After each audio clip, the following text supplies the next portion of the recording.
Hello बच्चों, I am doctor Atula from doctor Atula's house of biology. Continue करते हैं biomolecules को। धीरे धीरे करते हमने सारा चैप्टर कंप्लीट कर लिया। This is the last topic, enzymes. तो एंजाइम्स क्या होते हैं? They are proteinaceous substances. Exception है, अभी बात करते हैं। राइबोजाइम और राइबोन्यूक्लियस पी, ये दो हैं जो कि प्रोटीनेशियस इन नेचर नहीं है। इनको छोड़कर बाकी सारे एंजाइम्स जो हैं वो प्रोटीनेशियस स्ट्रक्चर्स होते हैं। They are the biocatalyst. कैसे बायोकैटलिस्ट? कैटलिस्ट क्या होता है? जो रेट ऑफ रिएक्शन को स्पीड अप करता है। ये बायोकैटलिस्ट है। इसका मतलब ये बायोलॉजिकल चीज़ों में, लिविंग बीइंग्स के अंदर ये एज कैटलिस्ट एक्ट करेगा। तो कैटलिस्ट वाले सारे फंक्शंस ही होंगे, बट क्या डिफरेंस है कि जो कैटलिस्ट होता है, केमिकल कैटलिस्ट है, वो टेम्परेचर बढ़ने से उसका रेट ऑफ रिएक्शन इंक्रीज होता जाता है। लेकिन जो ये एंजाइम्स हैं, इनका थोड़ा सा डिफरेंस है कि ये बहुत हाई टेम्परेचर पे जाके बीइंग प्रोटीन्स डीनेचर हो जाते हैं। इसलिए except for some thermophilic organisms, उनको छोड़ दो, जैसे कि टार्क पॉलीमरेज, थर्मस एक्वाटिकस नाम का एक बैक्टीरियम होता है, उसमें एग्जिस्ट करता है। उसको अगर हम छोड़ दें, उसके अलावा usually they are denatured at high temperature. तो ये हमने इस्टेब्लिश कर लिया कि they have a catalytic action, मतलब ये स्पीड अप करते हैं मेटाबॉलिक प्रोसेस को। जिस डायरेक्शन में रिएक्शन हो रहा है उसी डायरेक्शन में, मतलब they don't change direction of reaction, they just speed up the reaction. तो टर्शरी स्ट्रक्चर जो है वो एंड ऑफ रिएक्शन पे हमेशा सेम ही रहता है। हाई टेम्परेचर पे हमने इस्टेब्लिश कर लिया कि ये डीनेचर हो जाते हैं। अगर हम रेट की बात करें एंजाइमेटिक रिएक्शन की, तो number of product molecules per unit time जितना मैन्युफैक्चर हो रहा है उसे हम रेट ऑफ रिएक्शन कहते हैं। यही चीज़ किसी एंजाइम का टर्नओवर नंबर भी कहलाता है। टर्नओवर नंबर क्या होगा कि एक एंजाइम का मॉलिक्यूल 1 मिनट पे कितने सबस्ट्रेट मॉलिक्यूल्स के ऊपर एक्ट अपॉन करता है।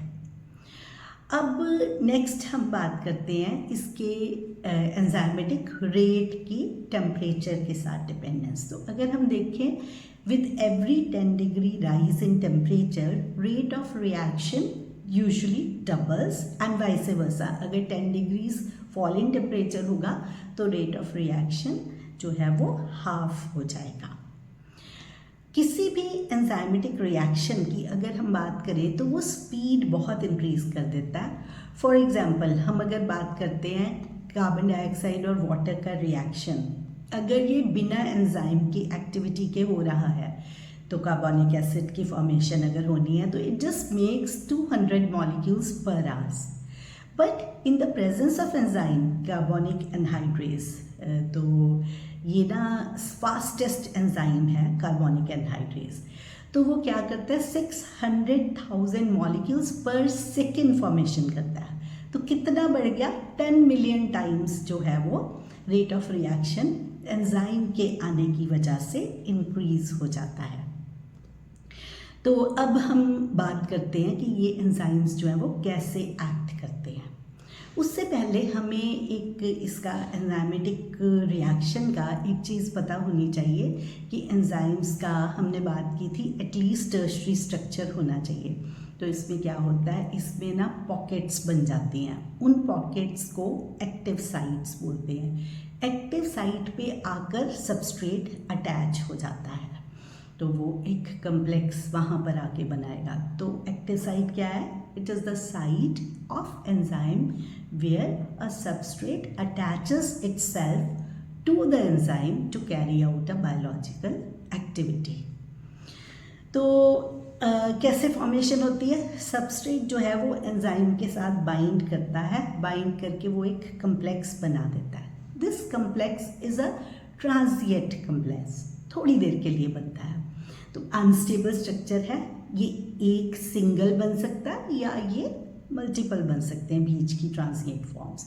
अल्टीमेटली स्टेबल कंपोनेंट की फॉर्मेशन होगी और इन दिस प्रोसेस एंजाइम जैसा गया था वैसा ही रिकवर हो जाता है, एज सच वो वापस मिल जाता है अनचेंज फॉर्म में। तो इसको अगर हमें डिपिक्ट करना हो तो हम कहेंगे E plus S gives rise to ES, ये ट्रांजिएंट कम्प्लेक्स बना।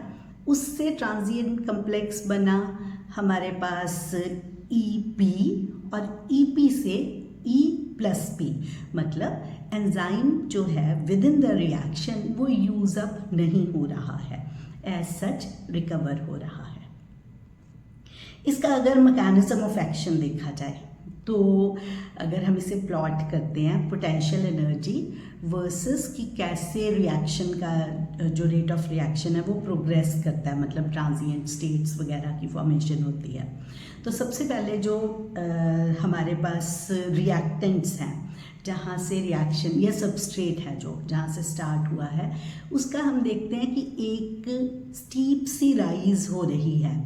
तो वो जो राइज हो रही है we call it activation energy. तो अगर हम इसे डिफाइन करें तो activation energy is the minimum energy required to carry out a chemical reaction. ये हमेशा कुछ ज़्यादा एनर्जी होगी, थोड़ी रेज्ड एनर्जी होगी। In the presence of enzyme आप देख सकते हो वो लोअर डाउन हो गई है, अदरवाइज जो नॉन एंजाइमेटिक रिएक्शन था उसके अंदर वो स्टीप है, उसका जो पीक है। सडनली इट फॉल्स डाउन, तो जब ये फॉल डाउन कर रही है अल्टीमेटली ये रिएक्टेंट्स या सबस्ट्रेट से कम हो रही है प्रोडक्ट की जो एनर्जी है। तो दिस शोज कि ये एक्सोथर्मिक रिएक्शन है। तो मतलब ये एक स्पॉन्टेनियस रिएक्शन है जिसमें हम एनर्जी की यूटिलाइजेशन नहीं कर रहे। अगर सबस्ट्रेट की एनर्जी ज़्यादा हो और प्रोडक्ट की एनर्जी कम हो तो इट इज़ अ स्पॉन्टेनियस या एक्सोथर्मिक रिएक्शन। अगर प्रोडक्ट की एनर्जी ज़्यादा है तो इट इंडिकेट्स ये एंडोथर्मिक रिएक्शन है। तो ये कॉमन सेंस से आप ये इसे सॉल्व कर सकते हो। अगर इससे हमने क्या चीज़ अंडरस्टैंड की कि ट्रांजिएंट स्टेट्स बीच में आई तो उनमें एक्टिवेशन एनर्जी भी चाहिए थी, लेकिन जो प्रोडक्ट बनेगा that will be a stable form of energy, कि वहाँ पर स्टेबलाइज हो जाएगा और इस प्रोसेस में एंजाइम जो है एज सच वो बाहर निकल आएगा। तो नेचर ऑफ एंजाइम एक्शन हम ऑलरेडी डिस्कस कर चुके हैं कि एक कम्प्लेक्स बना E प्लस S मिला के ES, उससे EP और उससे E प्लस P की फॉर्मेशन हो गई।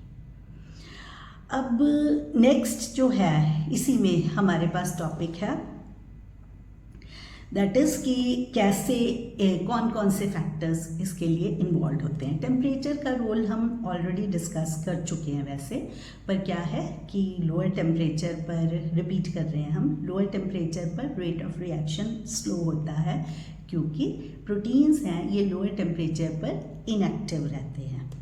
जैसे जैसे टेम्परेचर बढ़ा रेट ऑफ रिएक्शन बढ़ता जाता है till it reaches a optimum value. उसके बाद फिर से रेट ऑफ रिएक्शन घट जाता है क्योंकि एंजाइम्स जो हैं they are proteinaceous in nature और हाई टेम्परेचर पे वो डीनेचुरेशन हो जाती है, तो इसलिए उनकी एक्टिविटी फिर से डिक्रीज हो जाती है। बिल्कुल एग्जैक्टली सेम चीज़ जो है वो पीएच फॉलो करती है। लो पीएच पे नहीं वो काम कर रहा प्रॉपरली, हाई पीएच पे प्रॉपरली नहीं काम कर रहा, जो ऑप्टिमम पीएच है उस पे वो मैक्सिमम या इफेक्टिवली वर्क कर रहा है एंजाइम। अब तीसरा जो फैक्टर है दैट इज सबस्ट्रेट कंसंट्रेशन। तो अगर हम प्लॉट करें वेलोसिटी ऑफ द रिएक्शन को, वेलोसिटी क्या होगी, अगर हमारे पास स्पीड ऑफ रिएक्शन के साथ डायरेक्शन ऑफ रिएक्शन भी गिवन है तो वी कॉल इट वेलोसिटी। तो अगर हम वेलोसिटी से प्लॉट करते हैं सबस्ट्रेट कंसंट्रेशन को तो उसमें ये देखा गया कि मैक्सिमम वेलोसिटी की हाफ वेलोसिटी पर जो सबस्ट्रेट की कंसंट्रेशन है वी कॉल इट Km, इसे बोलते हैं Michaelis Menten constant. To a certain extent जब सबस्ट्रेट की कंसंट्रेशन बढ़ाई जाती है तो एंजाइम का जो मॉलिक्यूल्स उसको अवेलेबल हुए और वो रिएक्शन का रेट बढ़ता गया, लेकिन after a certain concentration increase in substrate concentration भी रेट ऑफ रिएक्शन को इंक्रीज नहीं करती, क्योंकि अब उसको और एंजाइम मॉलिक्यूल्स अवेलेबल नहीं है। तो ये पार्ट हमारा इसके साथ कंप्लीट होता है। अब हम बात करते हैं इनहिबिशन के फिनोमेना की। तो इनहिबिटर्स क्या होंगे? जो रेट ऑफ रिएक्शन को स्लो डाउन करेंगे या घटाएंगे, रोक देंगे। अगर तो वो इनहिबिटर एक्टिव साइट के साथ compete करता है तो we call it competitive inhibitor. इसका बुक में हमारे पास एग्जाम्पल है सक्सिनेट डिहाइड्रोजिनेज का मेलोनेट के साथ जो है वो इनहिबिशन। वो क्यों होता है? क्योंकि इनका ना इनहिबिटर का और सबस्ट्रेट का बिल्कुल एक जैसा ही स्ट्रक्चर होता है, तो वो एक्टिव साइट में इजीली फिट हो जाता है। अगर वो एक्टिव साइट के साथ ना compete करे कि कोई एक और किसी साइट पर लग जाए और एक्टिव साइट को मॉडिफाई कर दे सो दैट अब उसमें इनहिबिटर नहीं अटैच हो सकता, तो हम उसे नॉन कॉम्पिटिटिव इनहिबिशन या एलोस्टेरिक इनहिबिशन बोलते हैं। तो उसके बाद हम बात करते हैं classification and nomenclature of enzymes. तो इसमें हमारे पास 6 कैटेगरीज हैं।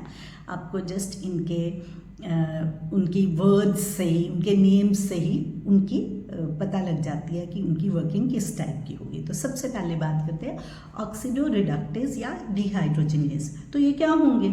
ऑक्सीडेशन रिडक्शन रिएक्शंस होंगे बिटवीन द 2 सबस्ट्रेट, जैसे S और S' में।